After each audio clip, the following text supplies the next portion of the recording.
Bonjour, chers amoureux de Dieu. Merci encore de nous avoir rejoints dans notre émission, votre émission, La Révolution des amoureux de Dieu.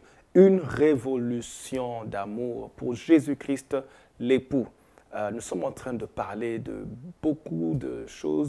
J'ai touché plusieurs points pour nous aider un peu, pour nous challenger, nous édifier, nous aider à vraiment recadrer et comprendre l'importance d'aimer Dieu.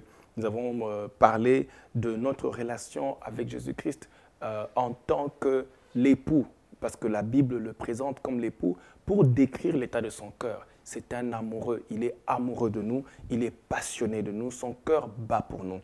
Et donc, être dans une relation avec Jésus-Christ, la relation que nous sommes en train de bâtir avec Jésus-Christ est une relation amoureuse parce que lui, il est l'époux. S'il est l'époux, ça veut dire que tout ce qu'il est en train de faire, c'est pour l'épouse, c'est pour nous convaincre à l'aimer.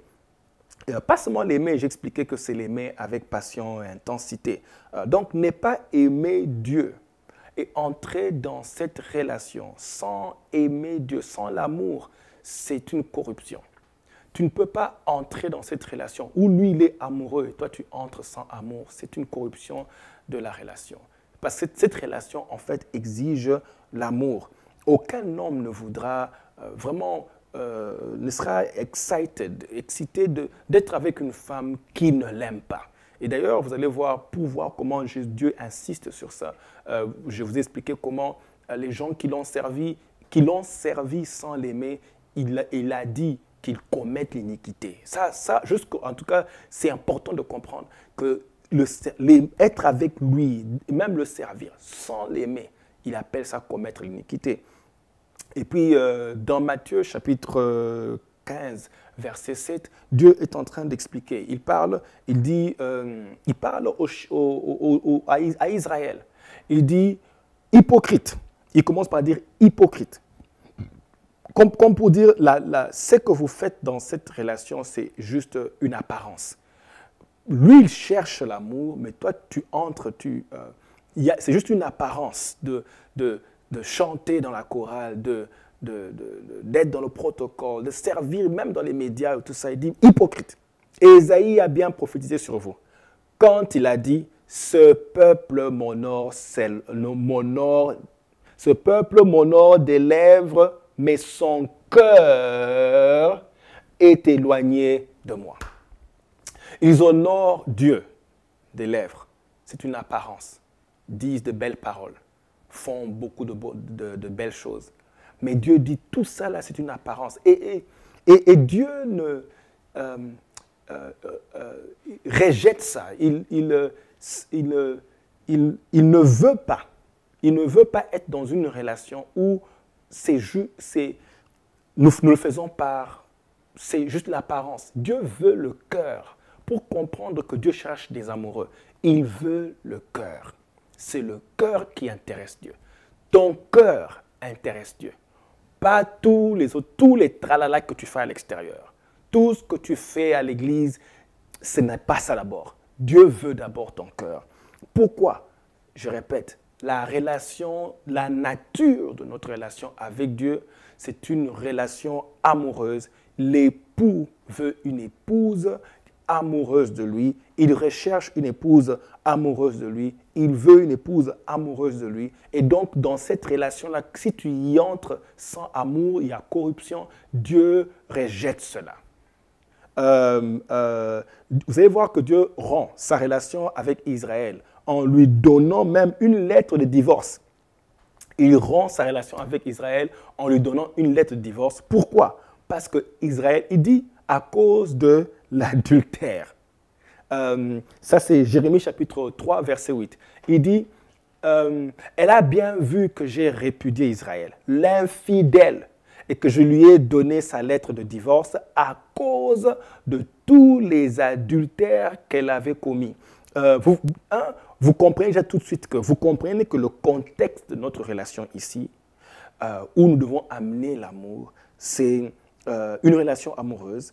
je vais développer. Nous sommes en train d'aller, peut-être, comme j'ai dit, si vous avez des questions, envoyez des questions, nous allons débattre, nous allons en parler tous ensemble. Okay? Mais il explique dans Jérémie ici qu'il a rompu sa relation. Il a répudié Israël. Donc, il a rompu sa relation avec Israël à cause du fait qu'elle est infidèle et à cause de tous les adultères qu'elle a commis. Qu'est-ce que ça veut dire? L'adultère, c'est violer le serment de fidélité. Quand tu entres dans cette relation, tu es consacré à Dieu, tu te donnes à lui. Et être infidèle, c'est quand tu violes l'état sacré. C'est-à-dire que tu es dans la relation pas de tout ton cœur, mais tu es dans la relation, le cœur départagé. Tu as d'autres choses qui prennent ton cœur en otage. Dieu appelle ça infidélité. Et Dieu a répudié Israël à cause de cette infidélité-là. Ils couraient à d'autres personnes. Ils sont dans la relation, mais leur cœur n'est pas entièrement dans la relation. Tu es dans une relation avec Dieu. Oh Seigneur. Mais dis-moi un peu. Si tu es dans une relation avec Dieu et que tu dis que tu aimes Dieu, comment ça se fait que tu ne peux pas arrêter de regarder ces mauvais films-là? Ok. Comment ça se fait que tu n'as pas le courage de dire à cet homme-là ou à cette femme-là avec laquelle tu vis de partir et tu sais que ça n'honore pas Dieu? Si, ce sont ces choses-là que Dieu est en train de dire. Il appelle ça infidélité parce que tu sais que c'est pas agréable à ses yeux et pourtant tu veux l'aimer, mais en même temps tu es départagé entre aimer Dieu et puis continuer ces choses-là. Tu n'arrives pas à les arrêter parce que, comme Dieu a dit, je parlais au début quand on parlait de ceux qui aiment Dieu plus que, qui aiment les plaisirs du monde plus que Dieu, c'est ce qui prouve que l'amour que tu as pour Dieu n'est pas fort assez pour surmonter le mal. Et tu te retrouves en train de départager.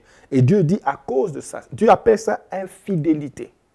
C'est-à-dire que tu n'es pas entièrement à lui. Mais dans cette relation amoureuse, tu dois vraiment prendre la décision de t'attacher entièrement à Dieu, de te donner entièrement à lui. Parce que Dieu peut évaluer l'état de ton cœur, comme il a dit au roi, je crois le roi de Babylone, il dit Mene, mene tekel, j'ai pesé ton cœur et je l'ai trouvé léger. Et vraiment je prie que Dieu ne trouve pas ton cœur léger dans cette relation.